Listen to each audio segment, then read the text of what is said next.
finally a fall chilly day. My name is Tracey Ramsey. I have been your elected member of Parliament for the past 4 years, and I'm seeking to be re-elected. I've been working very hard here for the people of Essex, and something that I've heard every day in my office, and I'm hearing now at the doors, are the struggles of retired people and seniors in our region.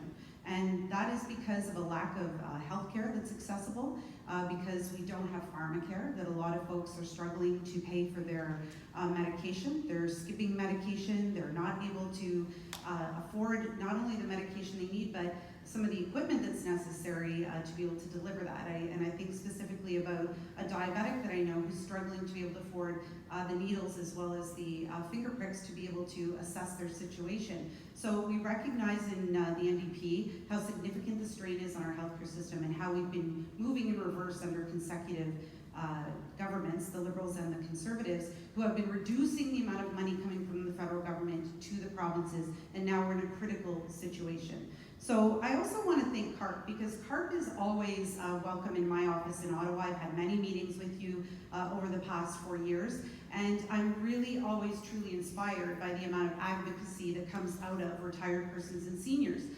Certainly they have had their life, they're enjoying their retirement, but there they are on the front lines making sure that policies that are happening in Ottawa reflect the needs of people in our communities. And to me, that's incredibly important.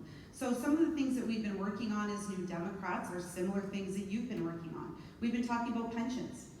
When people retire, if they have a deferred pension where they have paid into it throughout their time with the company, and then they go to collect that money, and all of a sudden there isn't as much money as there was there before, that's a problem.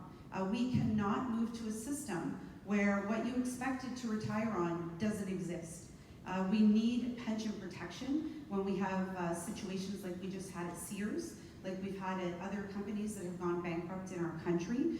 We need super priority for pensions, and I know that's one of your key platform issues as well. So that's something we're committed to. We actually introduced legislation. Scott Duvall, one of our members of Parliament, brought that to Parliament, and we fought back against the changes that they were talking about making from the Liberals around pensions for folks who are collecting Canada Pension and OAS. Because what they wanted to do was start to tie those pensions to the stock market, which means that those pensions would also start to fluctuate, which would be very difficult for people to know what they're getting at the end of the month. We've called for a national senior strategy. My colleague introduced this. This was a piece of legislation that both the Liberals and Conservatives voted down. And we know how critical it is to have a strategy across our country to address the issues of seniors and retired people. It's something we will reintroduce in the next Parliament, and that we're committed to pushing on the government to finally get over the line. Because we know we have a great number of folks who are retiring or who are entering into retirement age right now, and we need to address the serious concerns that they have. One of the things that I was reading on your website is about the concern about healthcare for people who have cancer, and that there are an increasing number of seniors who have cancer in one shape or form or another, and we need to prepare our healthcare system for that. We can't just wait until the pressures on our healthcare system come because people aren't well. We need to make sure that we have a strong, stable healthcare system. So these are things that we've been working on. Obviously, there's concern about a Conservative government raising the age of retirement to 67, as they did under the Conservatives previously. Pardon me, that was rolled back to 65, so we're happy to see that, but we are concerned about the attempt to do that once again.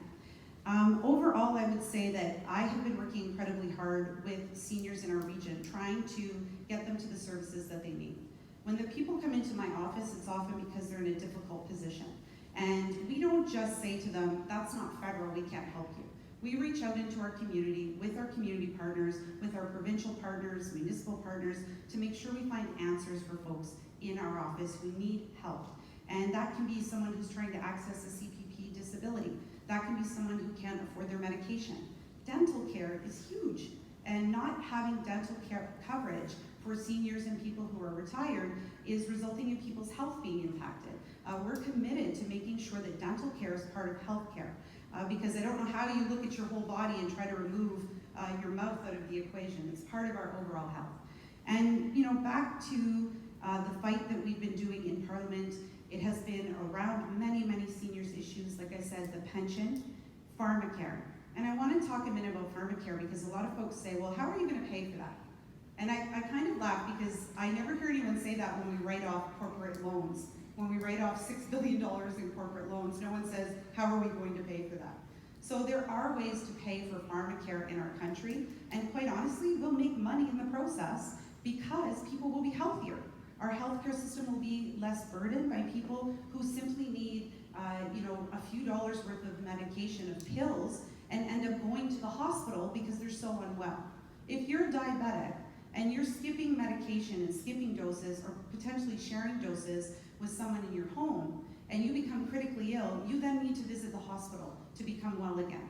But unfortunately, so many people are caught in a vicious cycle where they're never able to keep their health at that stable level. So we recognize that this impacts a lot of seniors. And also, I want to talk a little bit about housing, because I feel that housing impacts so many seniors. A lot of people who even own their homes at this point are struggling to be able to afford the increasing cost of utilities, the cost of groceries, the cost of perhaps that medication that's not covered by a plan if they have one, the fact that they've been retired for so long that their pension dollars on a fixed income aren't going as far.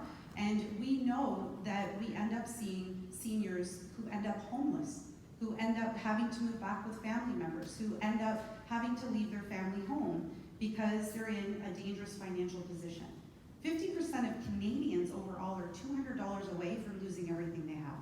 And we know that seniors are very vulnerable on a fixed income in that equation. So we need to make sure that we're lifting up seniors so that they can stay in their homes, afford the medication they need, and be able to see their paycheck go far enough at the end of the month that they don't have to visit a food bank or they don't have to rely on family and friends to help them get by. So I have been a strong voice on these issues. I have been standing up for the people of Essex and fighting very hard for the past 4 years. I come out of the auto plant. I worked 20 years at Ford Motor Company on the assembly line, and I walked off that assembly line floor into the House of Commons, and I've been fighting for everyone ever since. So I'm really hoping that you'll put your faith in me this year once again to continue to elect you, and I look forward to the conversations that we'll have. Thank you.